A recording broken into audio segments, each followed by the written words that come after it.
Hello, everybody, and welcome back to the Phoenix Wellness Coaching Podcast with me, Jeanette Forder, the founder and owner of Phoenix Wellness Coaching. And for those of you who are new dipping in here, we specialize in helping individuals and organizations to thrive together through menopause. But on this podcast, we don't only talk about menopause. We talk about all the things that really interest me and hopefully interest you. So I have the pleasure of interviewing some fantastic people, men and women, all about different subjects. And this time we're looking at values.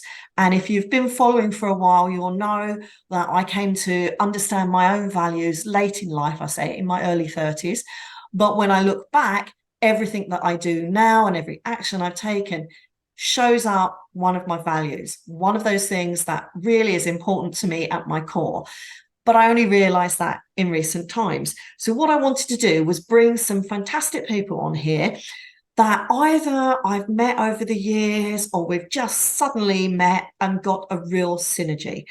And again, talk about their values, understand a little bit about what they've been through, how their values have helped or hindered in that, and then just have a fantastic conversation. So this time I am absolutely delighted to welcome Debi Richens from the Soul Phoenix along to this podcast. Hi there, Debi. Hi, Jeanette. So lovely to see you. Yes, it is lovely. I mean, we've known each other a few years now, isn't it?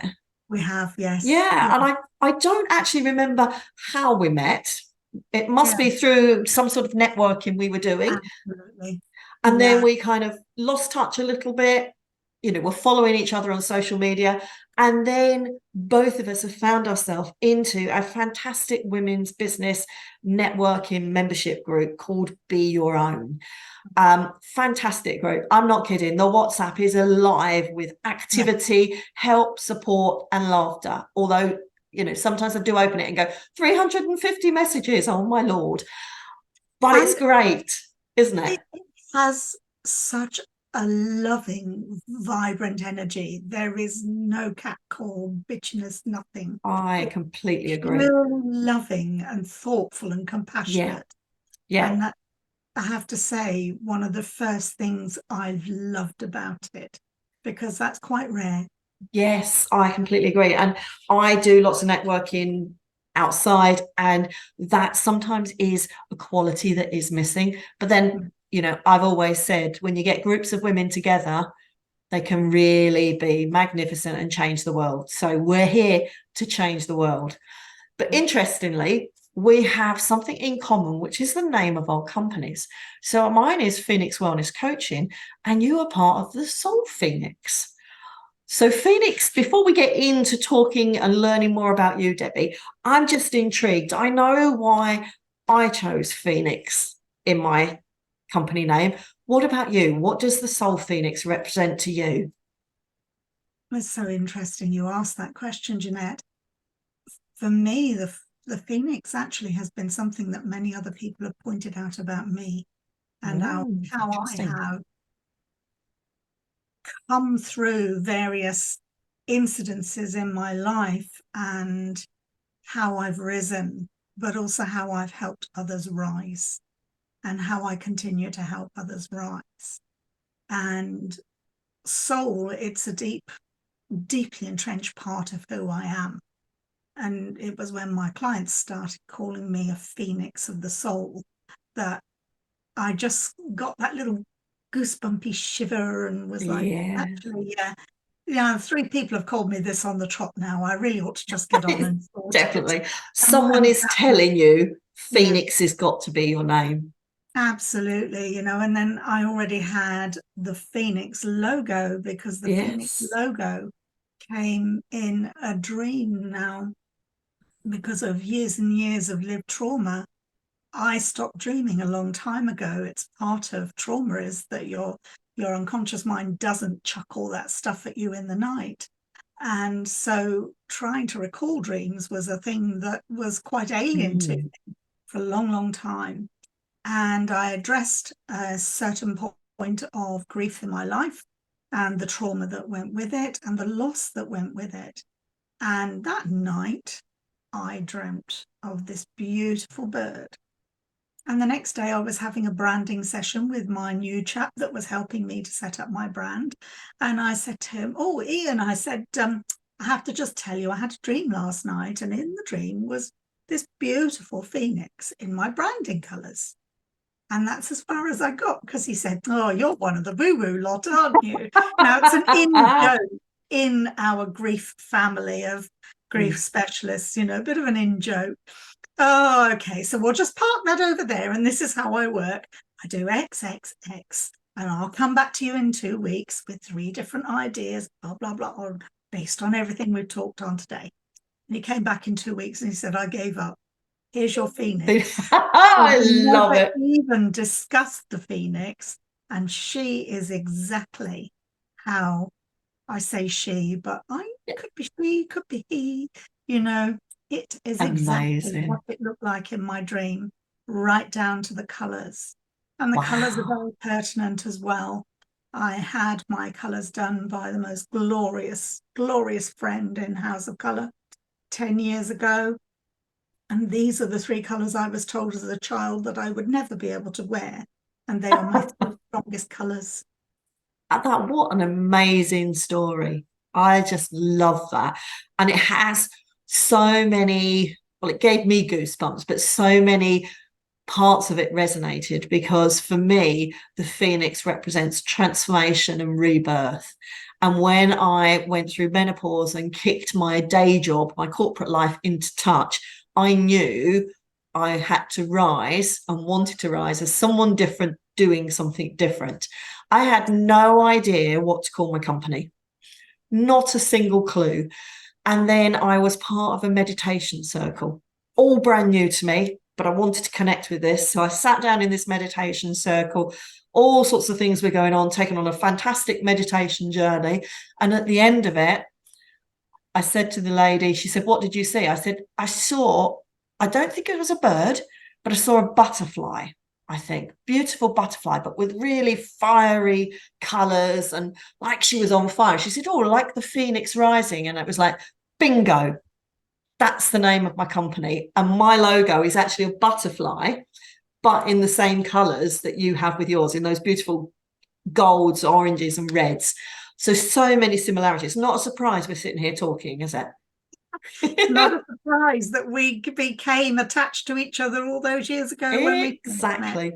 Exactly. So we talked a little bit, and you've given us some snippets of what's your past life there, Debbie. But why not, for everybody listening, tell us a bit more about yourself and your background, especially what's motivated you to do what you do now? Okay, so hmm, I lived with grief in my life from the very sad death of my brother-in-law in 1989. The ex didn't deal with his grief.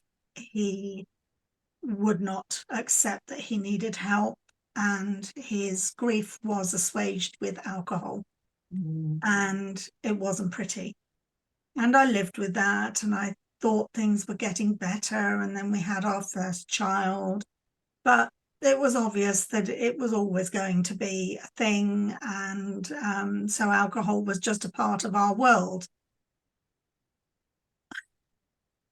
Trying to keep up wasn't easy, so I didn't always, you do these things when you're young, but I always found that really hard. So then having a child, that was even harder. And I went back to work because there wasn't enough money coming into the house to keep food on the table whilst I was breastfeeding. So I had to go back to work far earlier than I wanted to. My daughter was 13 months old.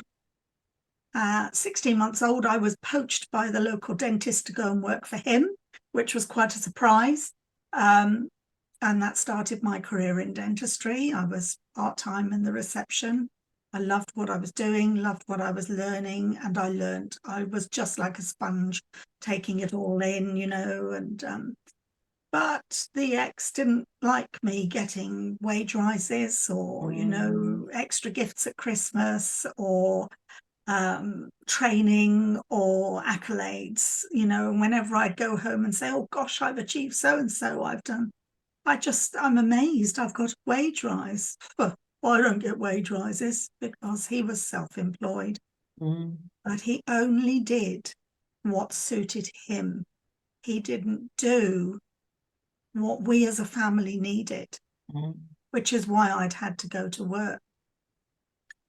And so I lost a massive majority of years with my daughter because I constantly had to pay someone else to look after her so that I could bring in the difference in the house. So that was masses of loss and grief for me. And also it meant I couldn't have any other children because the going back terrified me. As a child, I had grown up with a very sick mother, and I did not want the childhood for my children that I had had. But it meant I couldn't have any more children because I couldn't guarantee that we would be looked after in the way that I had hoped. So I had to keep working. Roll forward 5 years of my daughter's life, there was another car accident, 3 generations of his family, his aunt, her younger daughter, and the younger daughter's baby, all killed. 7 years between the 2 accidents. Oh my Lord. That was when I thought it was the end of my marriage. What I didn't realize until many years later was actually the end of my marriage was when my brother-in-law had died. So I lived with it. I had toyed with the idea of leaving, but in my mind were all the limiting beliefs. You can't leave someone who's grieving. You can't do this. You can't do that. You'll never survive, blah, blah, blah. And this constant diatribe of you can't do, you can't do. You're going to let everyone down. So I stayed to my detriment. It was having a massive effect on my emotional health.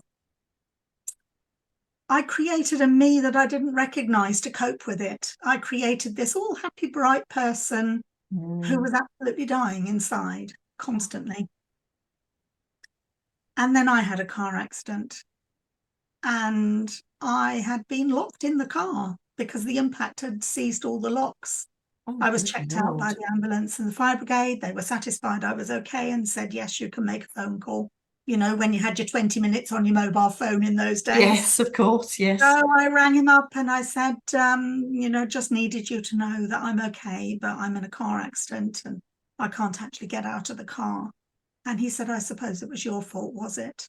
Oh, and you're I just joking. sat there, absolutely horrified at the words I heard. And there was nothing left to say. And that was when I made the decision to leave. So that then brought more trauma and more loss into my life.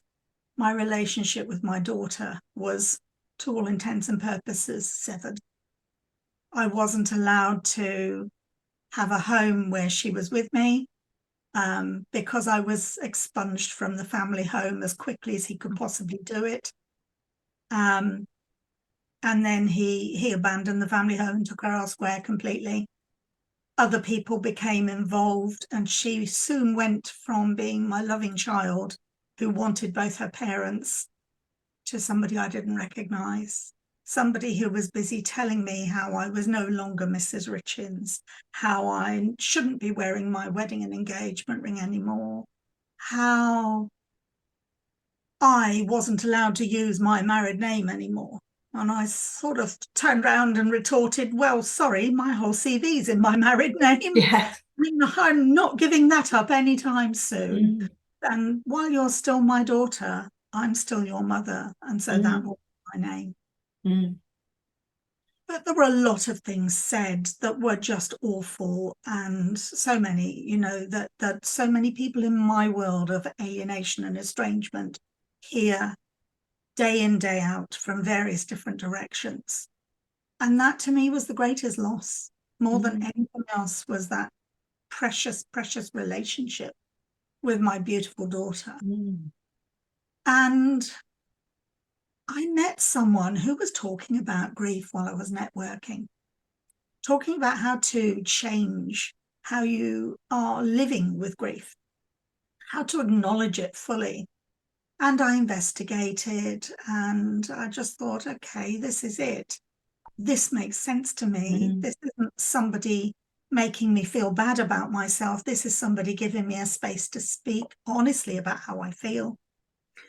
And that led me to doing grief recovery training and becoming a specialist, understanding how language and behaviors have such a massive impact Mm. on how we behave, how we speak to each other, how we dumb down people's grief, how we Mm. diminish who they are by making the grief about us instead of about them. Yes, yes. And, you know, how societally we do this Mm. in such a big way. And I suddenly understood some of what was going through my daughter's head. Not Mm. all of it by any means, but I had a much better idea of why she was shutting down. Mm. I also understood his grief Mm. more. And all of those things were huge for me because being able to have a space to have a voice was enormous. Mm. To be truly heard and not told, well, you must have done something Yeah. wrong, you know, and well, you must have deserved it to have all these things happen to you. And I've had people say those things Mm. to me, you People know. do that, don't they? Well, They miss that concept of listen without judgment. I actually had a GP in Newbury when I first came here tell me I was a neurotic divorcee and to go away and take my pills. Oh my. And actually, unbeknownst to me, I had a singular gallstone that was slowly killing me. So Oh. I couldn't control the emotion Mm. because my body was in physical distress. And that singular gallstone was a direct result of the emotional Yep. distress that I had been going through Mm. in my marriage. We forget so much that distress, that emotional, mental distress that we go through in situations that stays in your head or in your heart, the massive detrimental impact it can have on the rest of your body. And if you don't deal with it, it comes out. You know, when you were talking about grief, it reminded me that grief isn't just about losing a person, which is what we usually attach it to. It's about losing something that's part of you. Mm. I know, not on the same level, when I had a horse riding accident and I had to stop riding horses as Mm. a result. I riled against that, did everything I could not to have to do that because I didn't want to give up. That was a loss for me. Huge loss, yes. When I was told you can't go running anymore because you're injured, Mm. another big loss.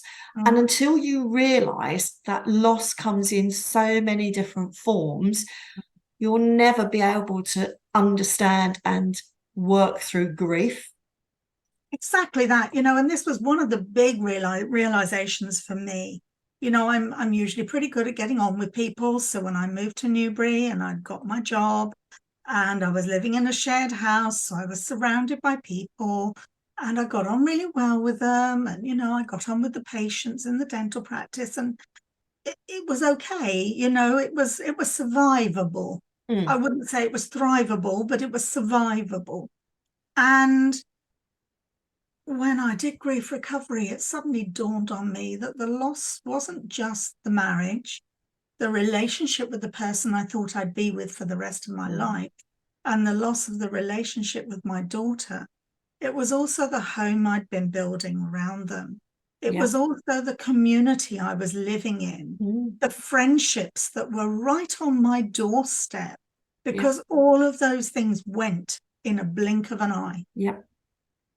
You know, but actually they were all important because they were all an important part of the life I was living. Mm. You know, the fact that all those years I'd done everything I could to support him in his business. Mm. Suddenly that was gone. But Yeah. I'd learned all this knowledge and I didn't have anything to do with it. And it just felt like I had this box Mm. rattling around in my head full Mm. of useless stuff. as it happens, I use it all now, and it wasn't useless. It's But never at the useless. time, it was, I Yeah. knew all of the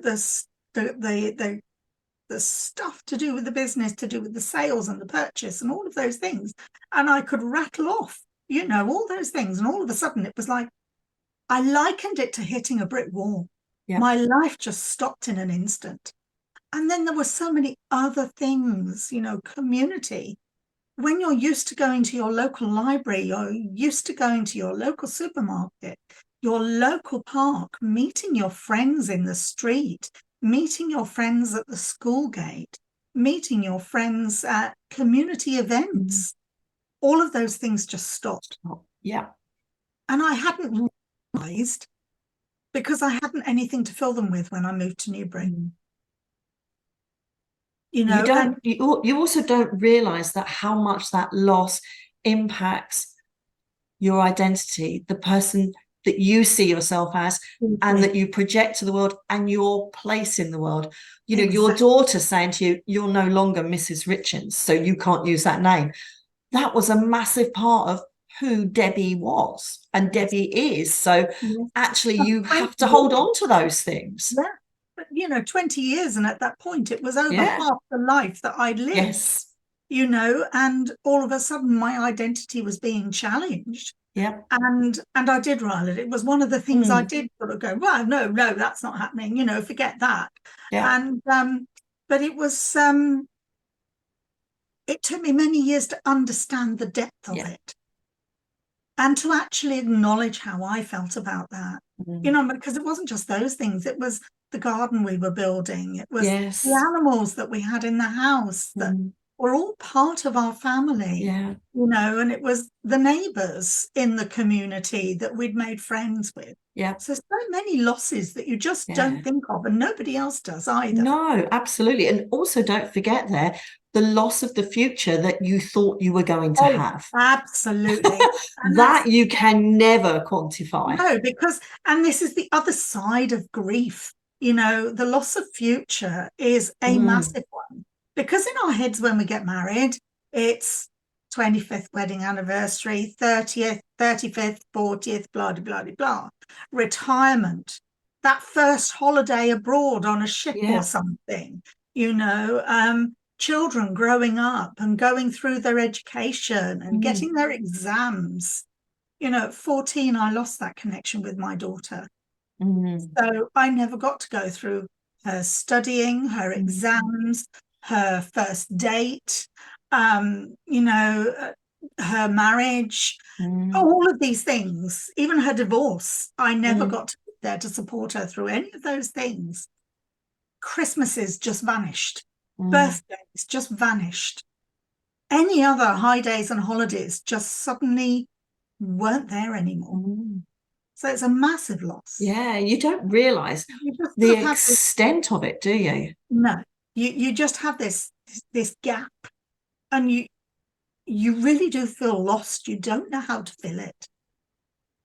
And no matter the new friendships I was making, they didn't make up for the ones that I couldn't afford to sustain, because I couldn't afford to travel back to where I had been living before. Absolutely. To spend that time with my friendships, because the money I was earning literally paid for everything to keep a roof over my head and the bills. And there was nothing left for me to live.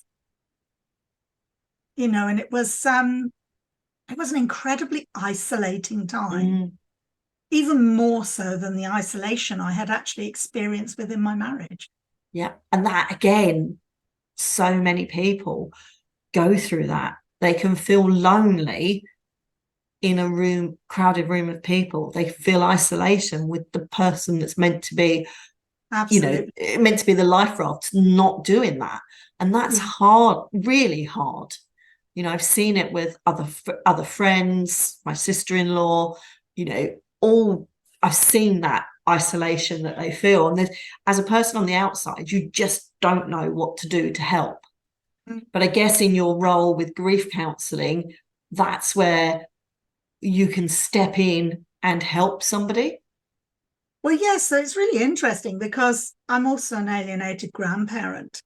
So I first of all set up the grandparent support group with the premise that getting my training for grief recovery would really help that part of our community who are detached from their families and their grandchildren, often through no fault of their own, except for the marriage of their children, their adult children breaking down. And it soon became really evident to me, actually, that I was far better off going out and doing that for the men and the women, you know, that were my age group and younger, because actually it became really obvious to me, and it's become a paramount part of where I am, so that I'm actually teaching people about the language and behaviours we're using that are causing us more distress. And that we need to learn to be more compassionate to ourselves and forgive. Not just the other side, but forgive ourselves. And that's the biggest part of learning to walk through grief, is learning how to be compassionate to ourselves. And so I stepped out more into coaching through all kinds of things. And every single person I've worked with has realized that they've had levels of estrangement and sometimes alienation within their families, you know, so it's not uncommon. It's just not until you actually start looking at the traumas that you've experienced in your life that you realize there's far more connection with other people.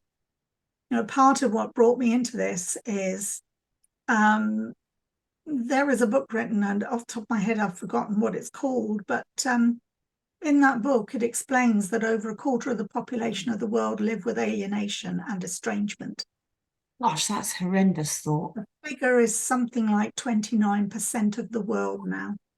Now, when you consider the impact on society and on our futures, it's not just our little bubbles, it's every part of society it impacts, because it's going to impact the politicians of the future, the teachers of the future, the lawgivers, the health services, and every other aspect of our lives. But it also affects how the children and grandchildren have relationships with people around them. Because they lose how to articulate who they are.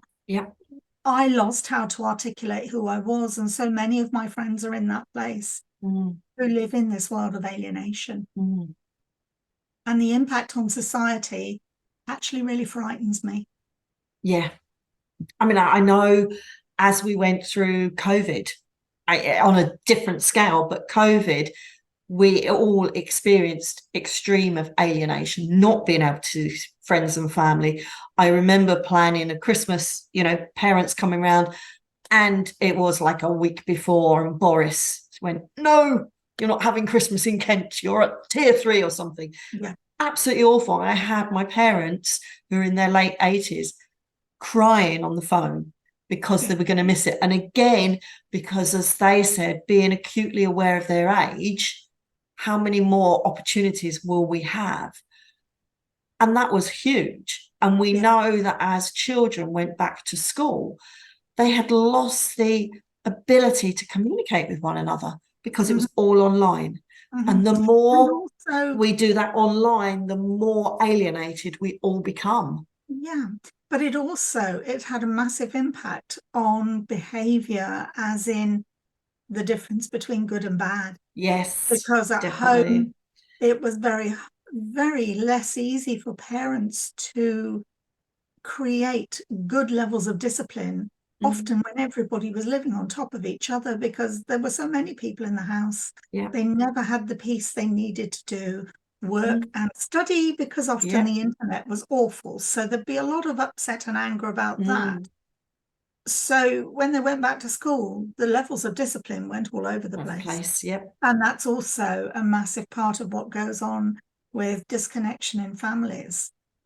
Discipline becomes an awkward place because children are showing their upset, their hurt, their anger, but the parents aren't seeing it. Because the parents are so in their own head about what it's done to them, they can't see what they're doing to their children. They can't see the damage they're inflicting on them emotionally. We are not designed between the ages of 14 and 25, 26 to make completely conscious decisions. Our brain our frontal lobe of our brain is not fully formed. So it cannot do that job effectively. It can guide and it can give us the impression that we're making good decisions at 14 years old, 15 years old, but we're not. No. And often those decisions are incredibly damaging. But our adults who are wanting us to be in this place of not liking the other parent and suddenly expunging all that side of the family can't see the damage they're doing. No. And it's long term as well, isn't it? Massively long term. Yeah. Because once it's in the unconscious mind, somebody has to go along and help them to undo that. Yeah. And that's massive. So I know some of this, we always write a script and it's a guide, and we always veer off, which we have, but really important and interesting conversations there. And I can see from the trauma that you've experienced and the loss you've experienced, how that's taken you down that path to want to help others. Can you tell us perhaps about a client that you've helped, a particularly good, positive story that happened for them? Oh, I have a couple of really amazing clients. One who hadn't realized the impact of her parents' unhappy marriage on them or on her, suddenly understood why she was feeling the way she was about miscarriage and some other things that had happened in her life, but also understood why she had the drive to make change, had also started in the very early stages of weight loss. She's celebrated losing over 6 stone in weight since we worked together. Wow, amazing. Completely transformed herself, so beautiful to see, and has also franchised the business that, that was just was growing, but she wasn't sure how and why, and she'd been sort of talking about it, but then she went full pelt into it, and she and her partner have franchised and are growing, and it's just beautiful to see because it is such a great gift to see it thrive. And the other one was also a lovely professional lady who hadn't actually realized the impact of beautiful, close-knit Italian family, but also the impact of her father's work in the police force and the impact that was having and had on her, and how she'd never been able to voice how she'd felt about certain changes in her life as a child because of his job and the impact that had had. And she's absolutely thriving in her world. Her business has grown. She's got awards. She's recognized for her skill and her knowledge in her world. And she has a lovely new man in her life. Oh, what great stories. Me as a widow, just with her widow's grief. So she thought. Until she started to look at all the different levels of grief she was experiencing. It's just so amazing when you are able to help someone and see them thrive like that, isn't it? It makes it even more worthwhile and even more validating for you that what you're doing makes a difference. Exactly that. It's the greatest gift, is to be able to help someone in that way, to be able to recognize for themselves that they know it within themselves, and to give them that space to allow it to come out in a healthy way, in their own words, with their own energy. I'm not telling them how to do it. I'm showing them that there's an open door they can step through to leave it all behind them. But to do it, they need to acknowledge it themselves. I love that. You make it, giving them the space. I think as a coach, that's the biggest gift that we do, is we give people space and time. I always talk about holding them. You're a precious glass ball. I'm not going to drop you. I've got the space for you. And that is something that I probably feel in my past I didn't have. So it's one of those things, wanting to give back. And, you know, I can see that's something that really motivates you. But when we talk about values, I can see how your life experiences have led you to doing what you do now and where you are in your life. Can you tell us how you think your values have played into that as well? Hugely. One of the things for me, actually, connection, that's so important. When I left the marriage, so many of my connections had to be left behind because I was unable to keep them going in the way we normally do.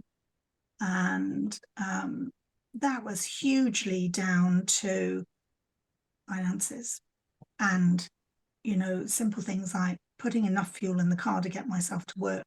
I literally had nothing left to do anything else with. My parents fed me for the 2 years from my divorce to meeting my partner because I didn't have enough money left at the end of the month to put food in my mouth. Um, and so connection to me incredibly important. And one of the things I understood was actually that connection came through my networking as well as being able to connect with my clients. I have made some incredibly precious friendships through networking that I've had now for 12 or 13 years. And they sustain me and they give me love. And I'm able to give that love back in a very precious way. We don't have to live in each other's pockets. No, quite. Yeah. So connection for me, absolutely vital. And when you look at Cancer the Crab, that's who I am. I'm the nurturer, the mother figure, the one that collects everybody up and keeps them safe. So yeah, that sort of makes sense. Validation was another one. Validation came with his second ex-wife, who told So me he's tried a couple of times then. so she explained to me what she'd witnessed when she put her hand up and asked me for help. And she had witnessed that for 9 years. And then she suddenly realized that what she'd seen them doing to me, they had turned around and were doing to her. But it was when she told certain things, it was like a penny dropping, and it wasn't me. And I hadn't been imagining it. And I hadn't been making it up. It wasn't a figment of my imagination. It was real. So that validation, it showed me how important it is for other people to have that space for their voice, to validate who they are, their emotions, their feelings, their pain, their trauma. And then empowerment is the last one for me. Having the validation allowed me to settle within myself, and it allowed me to really entrench myself in what I do now for my clients, because it allowed me to make that space for myself and to make it really powerful. And that's what I aim to do for anybody that I work with. Oh, I love that. Connection, validation, empowerment. When you were talking then, I was sitting here not only going, wow, wow, but I was thinking there's so much in this conversation we've had that reminds me of one of my closest friends. I interviewed her in my first season, all about resilience. She's a lady, fantastic lady, 3 difficult marriages, finally on her 4th marriage to a most amazing man that she actually met when she was 21. But they both were in other relationships, but that was definitely their lifelong love. Like you, she had 1 child, very close with him, but was determined that he was going to have a better life as a child than she did. Her past trauma denoted that. She is amazing at connecting people. Once you're in her circle, there's no getting out of it. And Yes. she makes you a better person by knowing her. Mm-hmm. Like you, validation, super important. Difficult relationships in her personal life, amazing businesswoman. That's what validated her. So when she was, got very ill and couldn't do that, it was really difficult. Mm-hmm. But again, empowerment, I'm sure she would say as well, because she just empowers the people around her just by being her. Those are fantastic values. Do you say you would have you've got those looking back, or did you realize those at the time when you were going through these different things? It's really interesting, actually. It's doing the journey of doing my values showed me that I have so much more within me that I hadn't seen, I hadn't understood, and I needed to really address in a very healthy way. And as I looked at those, I suddenly realized I've carried all three of them within me all my life. I just hadn't realized it. Yeah. And that, I think, was the greatest gift. Understanding that I'd always had it within me. Amazing. Absolutely amazing. What a profound way to come to an end. But before we do, and I know we have other things going on, final question. If you could go back in time and give one piece of advice to a younger Debi, what would that be? Oh my, I could do several pieces, but I think for me, actually, the biggest one, and I said it for someone this morning, don't give up your work and your single life for a man unless you're really sure that that man is going to support you to continue to be you. Was one of the things I didn't realize in my eagerness to get away from a damaged, traumatic filled family and my eagerness to look and create a life for myself, was that at 24 years old, I'd given up a very good job where I was being promoted up, and I hadn't seen this disdain that I experienced later in life. And I was earning a very good wage. I was independent because although I had Shanks's pony, my feet to get about, I also had buses and taxis and trains because I wasn't very far away from any of them. I found myself isolated in the Oxfordshire countryside, unable to get anywhere except by waiting for a lift from the farmer that I worked for. I found myself living in a house that I had been forced to work for, tied accommodation, where I was earning £20 cash a week and 4 pints of milk a day, as well as a very old, damp house to live in. I had no independence, neither financially nor physically. And I had had it not many months before. And it wasn't until I went through the divorce and the experiences of financial trauma and all of the other things that I experienced then that I realized I'd actually been living those things my whole married life. Yeah. That was a very big learning for me. I was so eager to jump into this new world and jump into this adventure. I forgot who I was.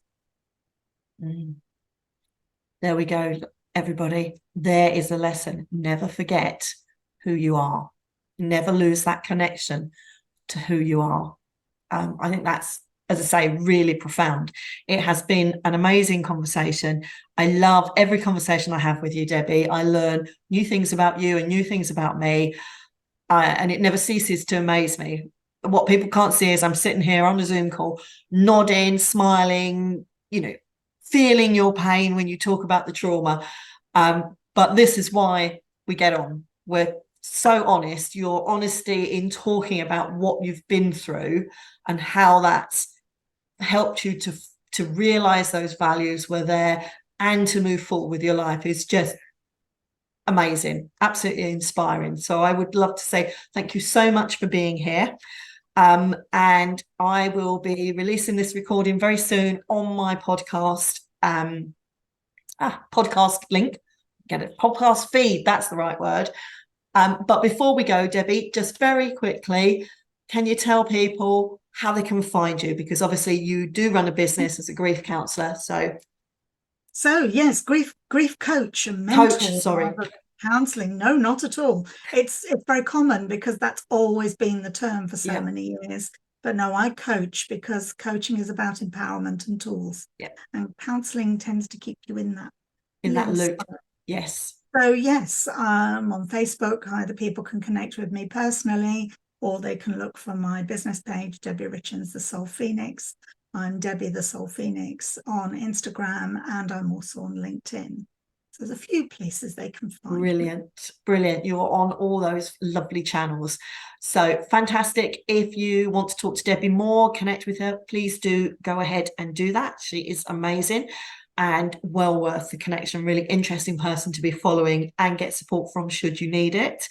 Again, if you've just dipped into this podcast, do ring the bell or whatever it is you need to do on Spotify and all those channels to subscribe and follow us. Listen in to our previous podcasts. And if you want some support on menopause or any sort of wellness and life coaching, you can reach out to me, Jeanette, at phoenixwellness.co.uk, or my website, which is all the W's, phoenixwellness.co.uk. And like Debbie, I am all over all of the social medias. Certainly, if you look up on Instagram, Your Menopause Shrink, then you will find me.